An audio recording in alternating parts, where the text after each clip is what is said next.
O ajuste fiscal continua na pauta das preocupações do país e deve continuar assim por um bom tempo, porque são evidentes as dificuldades do governo de garantir um mínimo de superávit das contas públicas. Vale lembrar que quando Joaquim Levy assumiu o Ministério da Fazenda, a proposta era de um saldo este ano equivalente a 1,2% do PIB. Depois caiu para 1,1% e aí foi reduzindo na medida em que as propostas do ministro esbarraram na crise política, nas dificuldades de articulação política do governo.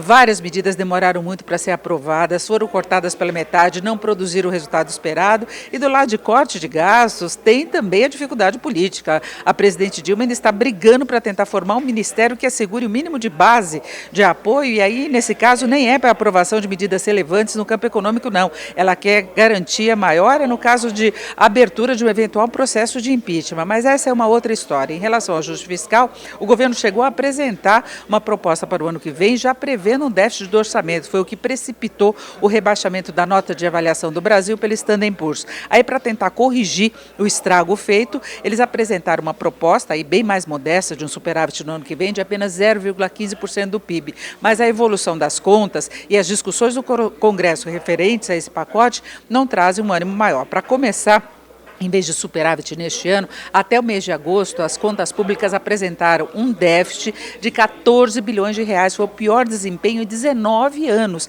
E a tendência é essa mesmo. No mês de agosto até houve um certo alívio, o saldo veio melhor do que esperava, ou menos ruim do que se previa, mas isso por conta, em boa parte, da greve do INSS. Isso adiou o pagamento, a liberação de benefícios e, por outro lado, o governo também atrasou o pagamento do 13º, de metade do 13º dos aposentados.